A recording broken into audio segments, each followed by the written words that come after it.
आज हम लोग जानेंगे क्या, लेसन 4 द्विघात समीकरण, क्वाड्रेटिक इक्वेशन। क्वाड्रेटिक इक्वेशन में पहले वाले वीडियो में जो हम लोगों ने देखा था उसमें क्या था, उसमें हम लोगों ने पढ़ा था कि इक्वेशन क्या चीज़ होता है, समीकरण क्या चीज़ होता है, समीकरण के प्रकार क्या चीज़ होते हैं, समीकरण को पहचानना सीखे थे, या फिर किस तरीके से समीकरण को सॉल्व किया जाता है। इसको आज हम लोगों का जो पॉइंट लगा है यहाँ पर वो ये लगा है पॉइंट नंबर 4, द्विघात समीकरण के मूल, roots of a quadratic equation. उसमें भी आपको मूल और शून्य ज्ञात करना सिखाया गया था। किस लेसन में, मतलब बहुपद में आपको सिखाया गया था। पॉलिनोमियल्स के दूसरे वाले चैप्टर में आपको मूल और शून्य ज्ञात करना सिखाया गया था। आज जो आपको मूल सिखाया जाएगा वो किस वाले में सिखाया जाएगा, द्विघात समीकरण के मूल में। आज जो आपको द्विघात समीकरण के मूल में सिखाया जाएगा कि द्विघात समीकरण के मूल किस तरीके से ज्ञात किया जाता है। तो आइए आज हम लोग उसके बारे में जानने की कोशिश करते हैं। तो यहाँ पर देखें, जैसे कोई द्विघात समीकरण ले लेंगे और द्विघात समीकरण में हम लोग जैसे एक चीज और, द्विघात समीकरण हमारा दो प्रकार से होते हैं। द्विघात समीकरण दो प्रकार से होते हैं। जैसे द्विघात समीकरण किसे कहते हैं, इससे पहले आपको बताया गया था, उसमें आपको बताया गया होगा कि शुद्ध द्विघात समीकरण किसे कहते हैं, अशुद्ध द्विघात समीकरण किसे कहते हैं। फिर भी यहाँ पर हम आपको बता रहे हैं द्विघात समीकरण किसे कहते हैं, जिस समीकरण की घात 2 हो, जिस समीकरण की घात 2, जिस इक्वेशन की पावर 2 होती है उसे हम लोग क्या कहते हैं, क्वाड्रेटिक इक्वेशन कहते हैं। और द्विघात समीकरण के प्रकार जो हमारे होते हैं, देखिए द्विघात समीकरण के प्रकार,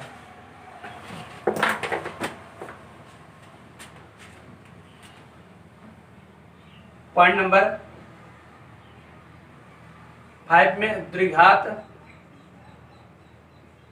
समीकरण के प्रकार। द्विघात समीकरण के प्रकार में मैंने उस दिन आपको बताया था, उस दिन समीकरण बताए होंगे और समीकरण के प्रकार के बारे में बताए होंगे। रैखिक समीकरण, द्विघात समीकरण, त्रिघात समीकरण ये बताए होंगे। द्विघात समीकरण जो आज बताएंगे वो बताएंगे, मतलब द्विघात समीकरण के प्रकार बताएंगे। उस दिन समीकरण के प्रकार बताए गए थे, याद रखिए, उस दिन समीकरण के प्रकार बताए गए थे और आज द्विघात समीकरण के प्रकार बताए गए। ओके, तो आज द्विघात समीकरण किसे कहते हैं, द्विघात समीकरण मैंने अभी आपको बताया। द्विघात समीकरण जो होता है वो दो प्रकार के होते हैं, दोनों को अच्छे से आप समझिएगा। ठीक है, द्विघात समीकरण दो प्रकार के क्या होते हैं, द्विघात समीकरण के दो प्रकार होते हैं। एक शुद्ध द्विघात समीकरण, शुद्ध द्विघात समीकरण, एक शुद्ध द्विघात समीकरण होते हैं और एक होते हैं अशुद्ध, अशुद्ध द्विघात समीकरण, अशुद्ध द्विघात समीकरण। शुद्ध द्विघात समीकरण में क्या होता है, शुद्ध द्विघात समीकरण जो हमारा होता है, जैसे द्विघात समीकरण के लिए मैंने यहाँ पर सूत्र आपको बताए थे, ax² प्लस bx और प्लस c और इक्वल टू क्या बताया गया था, 0। ये हमारा एक द्विघात समीकरण था। और इस द्विघात समीकरण दो प्रकार में, शुद्ध और एक अशुद्ध द्विघात समीकरण। शुद्ध द्विघात समीकरण जो हमारा होता है, शुद्ध द्विघात समीकरण में ax² प्लस b का मान क्या हो जाना चाहिए, 0 हो जाना चाहिए, और प्लस c इक्वल टू कितना हो जाएंगे, 0। तो शुद्ध द्विघात समीकरण किसे कहते हैं, शुद्ध द्विघात समीकरण वह द्विघात समीकरण जिसमें b इक्वल टू क्या हो, x का गुणांक 0 हो, जिसमें x का गुणांक 0 हो। जैसे b इक्वल टू 0 हो और a नॉट इक्वल टू क्या हो, 0 हो। b इक्वल टू 0 हो और a नॉट इक्वल टू 0 हो जाए, b का मान अगर 0 हो जाएगा तो इस पूरे का मान 0 हो जाएंगे, तो हमारा बच जाएंगे ax² plus c equal to 0। और जब इस तरीके का समीकरण, इस तरीके का द्विघात समीकरण होगा तो उसे हम लोग कहते हैं शुद्ध द्विघात समीकरण। और अगर इसमें a इक्वल टू 0,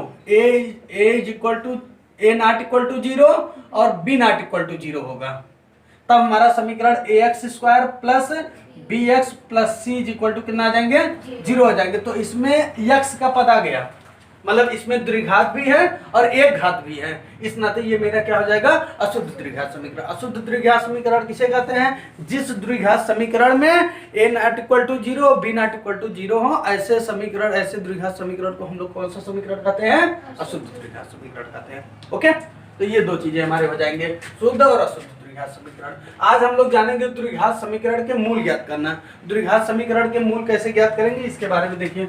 द्विघात समीकरण के मूल, द्विघात समीकरण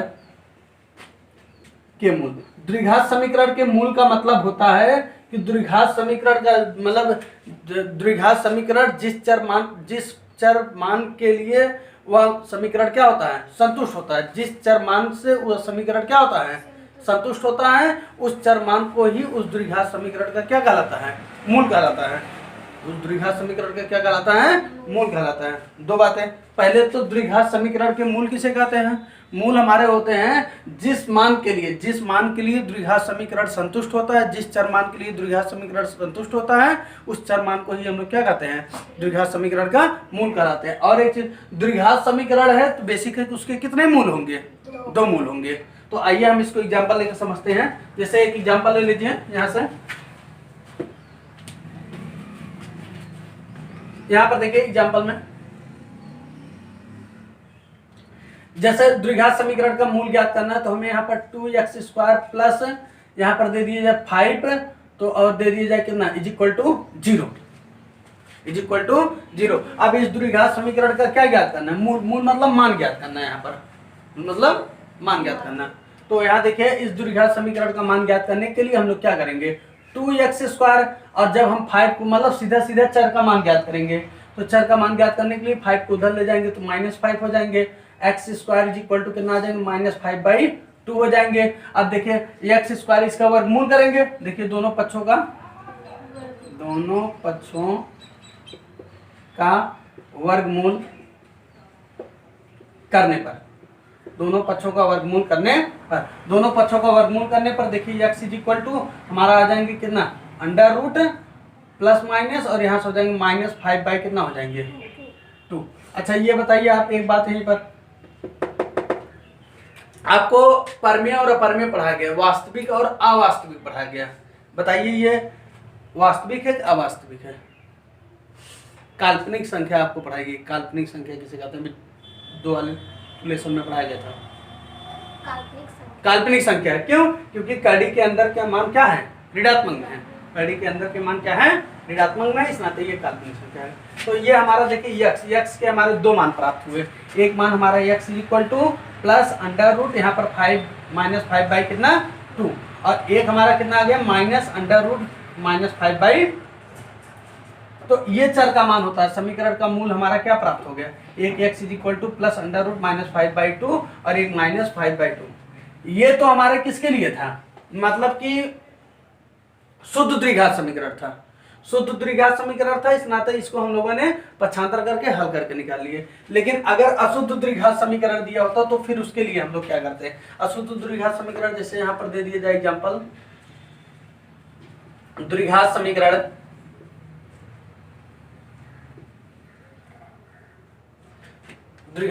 यहाँ पर दे दिया जाए कितना, जैसे दे दिया जाए 6x² प्लस 12x, या फिर 9 ले लीजिए, 9x प्लस यहाँ पर ले लीजिए 6 इज इक्वल टू 0 के मूल ज्ञात कीजिए।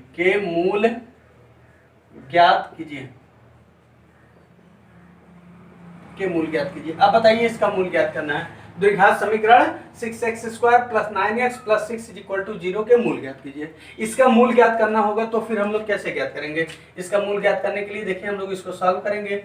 द्विघात समीकरण का हमें गुणनखंड करना पड़ेगा, गुणनखंड करना मैंने 2 लेसन में सिखा चुके हैं। यहाँ पर देखिए ये हो जाएंगे 6x² plus 9x plus 6 is equal to 0। इसको b बराबर ac से क्या कर देंगे, तोड़ देंगे। तो यहाँ पर देखिए b का मान 9, यहाँ पर 6 × 6, और यहाँ पर कितना आ जाएंगे, यहाँ पर हो जाएंगे 9 और ये कितना 36। इसको हम लोग 13 कर ले क्या, सही रहेगा ना, इसको आप क्वेश्चन में 13 बना लीजिए। तो यहाँ पर देखिए इसको जब तोड़ेंगे 9 + 4 इज इक्वल टू कितना, 9 × कितना 4, ठीक है, 9 और 4 13 और 9 4 36। तो यहाँ पर देखिए इस तरीके से आप इसको तोड़ लीजिए। यहाँ पर देखिए 6x² प्लस यहाँ पर कितना आ जाएंगे 9 + 4x plus 6 is equal to 0।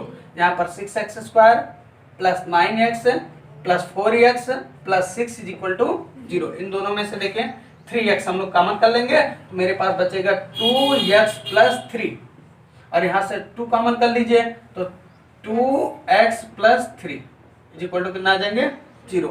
और 2x प्लस 3 और यहाँ पर हो जाएंगे कितना 3x प्लस कितना 2 इक्वल टू कितना आ जाएंगे 0। अब इसको सॉल्व करेंगे तो हमारे यहाँ पर 2x plus 3 is equal to 0 और x इज इक्वल टू इसको कल्टी मारेंगे तो -3 बाई कितना आ जाएंगे 2। एक मान हमारा ये आ जाएंगे और एक 3x plus 2 is equal to 0 और यहाँ पर x इज इक्वल टू आ जाएंगे -2/3। ये द्विघात समीकरण थे तो उसके दो मूल प्राप्त हुए। अशुद्ध वाले के लिए अशुद्ध द्विघात समीकरण के देखिए दो मूल, एक -3/2 और एक -2/3। और दूसरा देखिए जब शुद्ध द्विघात समीकरण थे उसके भी दो मान आए थे प्लस √-5/2 और ये चीज एक ऐसे तरीके होता है, ये शॉर्टकट तरीका होता है कि हम लोग जो समीकरण दिया है जो द्विघात समीकरण दिया है उसको सॉल्व कर दे तो हमें मूल ज्ञात हो जाएगा, तो उसका मान ज्ञात हो जाएगा। और ये से भी है। हाँ और दो चीजें होता है, कभी कभी पूछता है कि बताइए इन मान के लिए ये समीकरण संतुष्ट है या नहीं है। जैसे क्वेश्चन ऐसे दे दिया जाए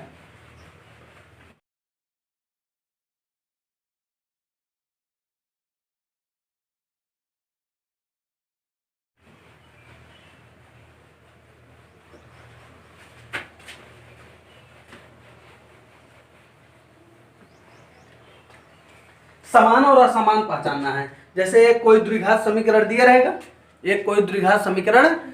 वो पूछेगा कि बताइए क्या इसके दोनों पक्षों के मान इन मानों के लिए संतुष्ट है या नहीं है, इन मान के लिए संतुष्ट है या नहीं है। जैसे यहाँ पर दे देगा एग्जाम्पल आपका द्विघात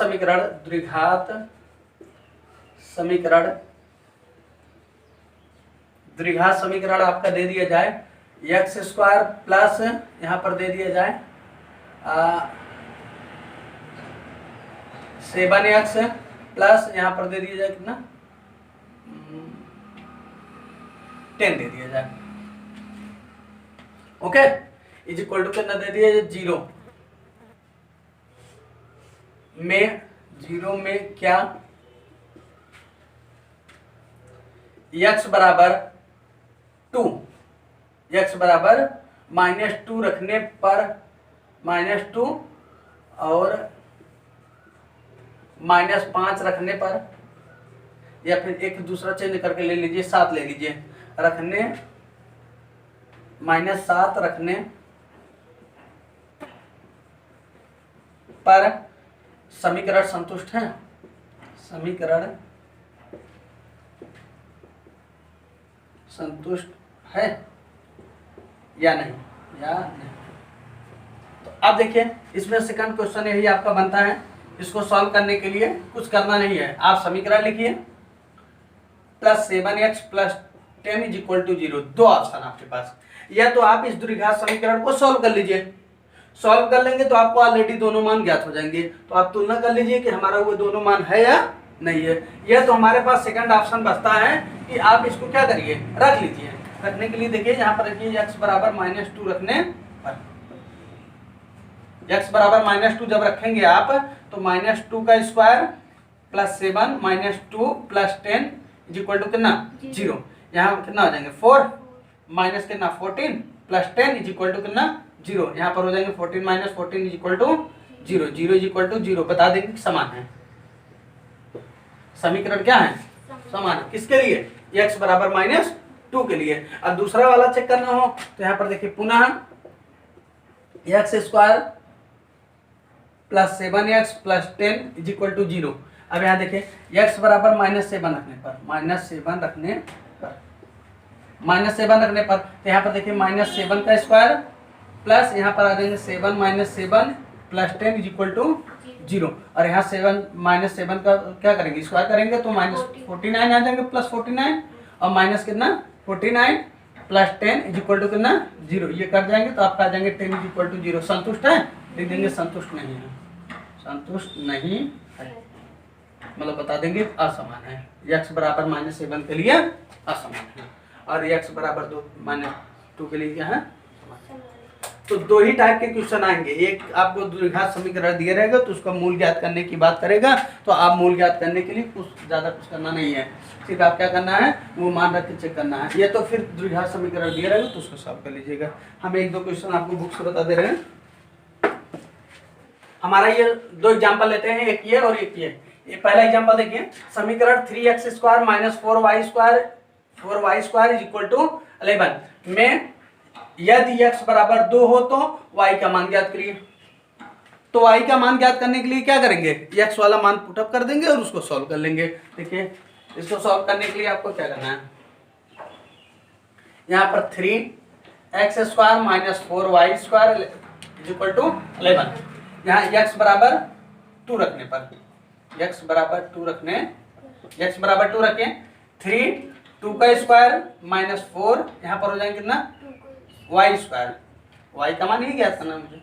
यहाँ पर हो जाएंगे 11, यहाँ देखिए 2 2 जा 4 4 3 जा 12, यहाँ पर आ जाएंगे 12 और 11 को इस तरफ उठा लाइए -11 इज इक्वल टू इसको उधर ले जाइए 4y²।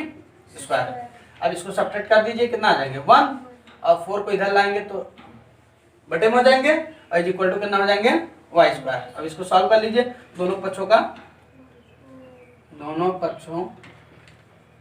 वर्गमूल करने पर, दोनों पक्षों का वर्गमूल करने पर जब वर्गमूल कर देंगे तो y इज इक्वल टू आ जाएंगे +-1/2, क्योंकि 1 का वर्गमूल 1 हो जाएंगे और 4 का हो जाएंगे। देखिए y के 2 मान होंगे। यहाँ पर देखिए इसको कैसे सॉल्व करेंगे, यहाँ पर x/3 + 3x is equal to x/12 + 12x को हल कीजिए। हम इसको सॉल्व करने के लिए देखिए क्या करिए, पहले दोनों तरफ को आप एलसीएम ले लीजिए इस तरीके से। यहाँ पर x/3 + 3x is equal to x/12 + 12 कितना x। सबसे पहले 3 और x का एलसीएम लीजिए 3x, ओके। और इसका देखिए अब x से अगर हम इसमें भाग देंगे तो हमारा x कट जाएंगे 3 बच जाएंगे ना, तो ऊपर किससे मल्टीप्लाई होगा, यहाँ पर ऊपर मल्टीप्लाई हो जाएंगे इससे 3 से भाग देना था, x बचेगा x² और x कट जाएंगे 3 3 जा 9। अब इसको देखें, इन दोनों का एलसीएम ले लीजिए 12x, ओके। अब यहाँ से देखें x क्या हो जाएंगे x² हो जाएंगे प्लस, और इसका देखें 12 से कितना हो जाएंगे 144। अब इसको सॉल्व कर लीजिए आप। सॉल्व करने में देखें 3 4 जा 12 हो जाएंगे, x कैंसिल हो जाएंगे, 4 का मल्टीप्लाई कर दीजिए 4x² प्लस 4 9 जा 36 is equal to x² plus कितना 144। x को इधर उठा लीजिए 4x² minus x² is equal to 144 minus कितना हो जाएंगे 36। यहाँ पर आ जाएंगे 3x² इज इक्वल टू, यहाँ पर देखें 14 में 6 जाएंगे तो कितना आ जाएंगे 8 आएंगे। और फिर यहाँ पर कितना बचा 13 में 3 जाएंगे तो कितना आ जाएंगे 10 बच जाएंगे। और यहाँ देखिए 3 से सब्ट्रैक्ट कर दीजिए और मतलब डिवाइड कर दीजिए, x² इज इक्वल टू कितना 3 3 जा 9 3 6 जा 8 और x इज इक्वल टू आ जाएंगे +-6। इस तरीके से ये सॉल्व होगा, ओके। तो आपका जो एक्सरसाइज नंबर कितना दिया है 4.2 एक्सरसाइज 4.2 जो है उसको सॉल्व कर लीजिएगा, जो नहीं आएगा वो नेक्स्ट डे में हमसे पूछ लीजिएगा, ठीक है। तो इससे आपका हल हो जाएगा।